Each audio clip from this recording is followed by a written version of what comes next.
ఇక్కడికి పిలిచి తగు రీతిగా సన్మానించి సత్కరించి గుర్తుపెట్టుకునేందుకు రేఖా కార్యవర్గానికి మనపూర్వకంగా శిరస్సు వచ్చి నమస్కరిస్తూ ధన్యవాదాలు చేస్తున్నామని చెప్పాము. అదిగా భావించవద్దు, ఎందుకంటే మా అందరు పెద్దవాళ్ళు అందరూ కూడా.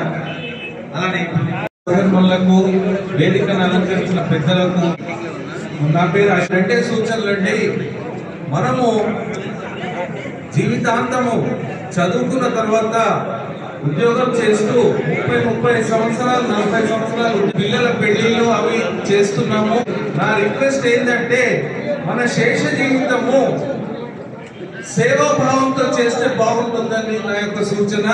మనకి ఇంకేం మిగిలించుకోకూడదు, ఉన్నది కూడా సేవలో చేస్తూ ముందుకెళ్తే జీవితం బాగుంటుందని చెప్పి నేను సూచిస్తూ నాకు ఈ అవకాశం ఇచ్చిన అందరికీ ధన్యవాదాలు తెలుపుతూ సెలవు ఇస్తున్నాను. జై దేవాసం. మాట్లాడాల్సిందిగా కోరుతున్నాం సార్. మాకేమన్నా సలహాలు సూచనలు కానీ, ఎందుకంటే మేము పెద్దవాళ్ళం, ఏది మాకన్నా ఎక్కువ 2 విషయాలు చెప్పడానికి ఉద్దేశం మేము పిలిపించాం. ఇప్పుడు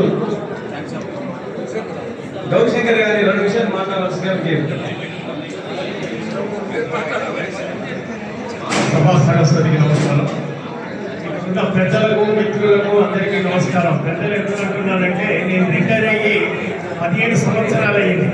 నేను యూనివర్సిటీలో ప్రొఫెసర్గా చేసి 2009లో 60 ఏళ్ళకి రిటైర్మెంట్ తీసుకుని ఇవాళ 75 ఏళ్లలో ఉన్నాను. ఇక్కడ మీ అందరినీ చూస్తుంటే చాలా సంతోషంగా ఉంది. నాకంటే వయసులో పెద్దవాళ్ళు ఉన్నారు, నాకంటే వయసులో చిన్నవాళ్ళు ఉన్నారు. పెద్దవాళ్ళందరికీ నమస్కారాలు, చిన్నవాళ్ళందరికీ కూడా అభినందనలు. పెన్షనర్స్ ట్రీటా Telangana retired employees and teachers association, ఇందులో 2 భాగాలు ఉన్నాయి. ఒకటి ఎంప్లాయీస్ అంటే సాధారణంగా ప్రభుత్వ ఉద్యోగాలు చేసినటువంటి ఉద్యోగులంతా కూడా ఒక వర్గం. తర్వాత అందులో ఉపాధ్యాయ వర్గం.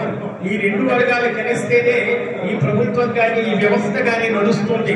కాబట్టి ప్రభుత్వ ఉద్యోగులందరూ కూడా ఇవాళ రిటైర్మెంట్ అయిన తర్వాత ఇంకా మాకు ఇందాక భుజంగరావు గారు చాలా వాస్తవాలు చెప్పారు. రిటైర్ అయిన తర్వాతనే అసలు జీవితం మనకు మొదలవుతుంది. మనకు రిటైర్మెంట్ వరకు కూడా కుటుంబ బాధ్యతలు, రకరకాల సమస్యలు అవి ఉంటాయి. కానీ రిటైర్మెంట్ తర్వాత మనం ఒక ప్రశాంతమైనటువంటి జీవితాన్ని నిలపడానికి ప్రయత్నించాలి. ప్రభుత్వ విధానాలు వాళ్ళు రిటైర్ అయినటువంటి వాళ్ళని పట్ల ఒక విధమైనటువంటి చిన్నచూపు, వాళ్ళని పక్కన పెట్టేసి ఇప్పుడున్న వాళ్ళకి ఎక్కువగా ప్రయోజనాలు ఇస్తున్నారు. వారు అన్నట్టుగా విద్య వైద్యం అనేది ప్రభుత్వంలో ఎప్పుడైతే ప్రజలకు ఉచితంగా అందుతుందో అప్పుడు సమాజం బాగుంటుంది.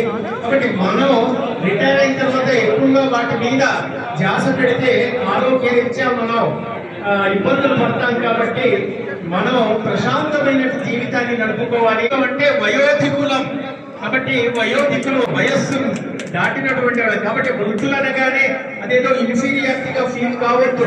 వృద్ధులంటే వృద్ధి చెందుతున్నట్టు, ఇంకా మనం పైకి వస్తున్నట్టు. కాబట్టి అసలైన జీవితం ఇప్పుడు 60 తర్వాత మొదలవుతుంది.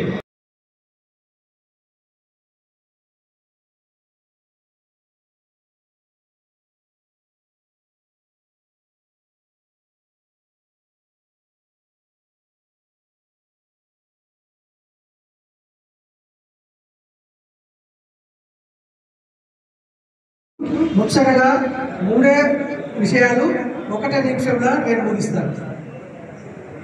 మా డేటా ఇవాళ 14 సంవత్సరాలు పూర్తి చేసుకున్నది.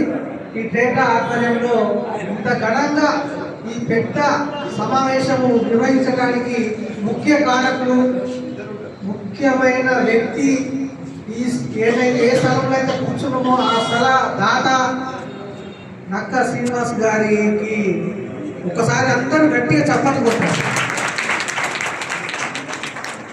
ఈ డేటా దాంట్లో నేను కూడా భాగస్వామి కాబట్టి చాలా కార్యక్రమాలు చేసుకుంటూ పోతున్నాం.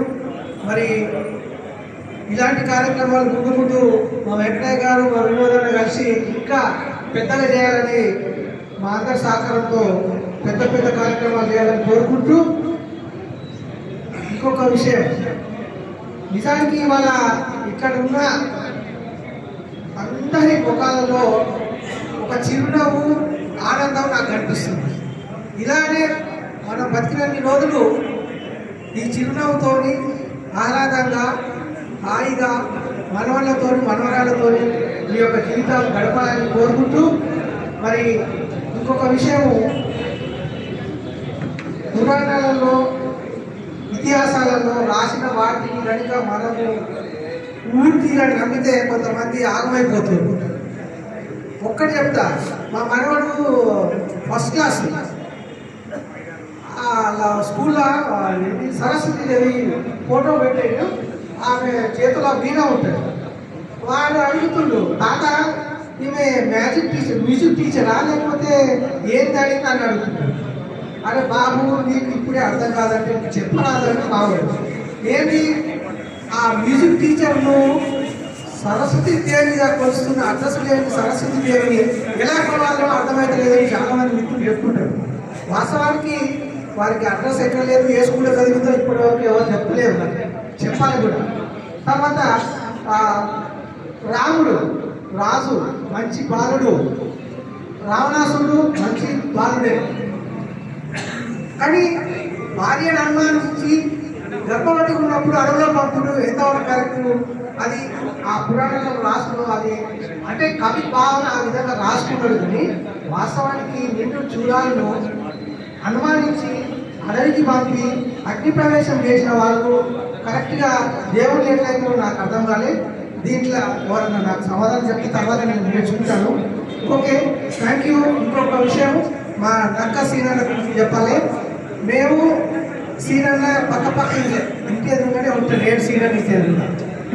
వారి గురించి వారి ఆ ఫాదరు తల్లి గురించి నక్క Venkatamma Yadagiri foundation sports foundation ద్వారా దాదాపుగా నాకు తెలిసి 1000 స్కూళ్లకు వారి యొక్క ఆనవాళ్ళు ఉంటాయి. 1000 స్కూళ్ళ ప్రొజెక్టర్లు కానీ బెంచ్లు కానీ ఏమైనా అన్న ఇక్కడ సంగతి పలానా స్కూల్ అది లేదంటే స్పందించే మన కుటుంబాలందరూ సేవా కూడా ఉండదండి. కానీ మా నక్కశీలకు సేవా కూడా ఉంది, అందరితో ఆప్యాయంగా మాట్లాడే గుణం ఉంది. తల్లి అన్నారు తప్ప ఆశగా ఎప్పుడు మాట్లాడు. ఇంకోటి తను ఎక్కడ ఈ యొక్క సన్మానం చేస్తే ఇంకా అసలు ఆ పిల్లల గారికి ఆయురారోగ్యాలు ఇంకా ఐశ్వర్యం పెరగాలని కోరుకుంటూ మరొకసారి అందరము నక్కశీలకు గట్టిగా చప్పట్లు కొడతాం. చేయాలనుకున్న వస్తుందా లేదా వస్తలేదు కానీ మా శ్రమ ఫలించింది అనిపించింది. తెలంగాణ ఉద్యమంలో స్థాపించబడింది. తెలంగాణ ఉద్యమంలో చాలా సంఘాలు ఆంధ్ర సంఘాలు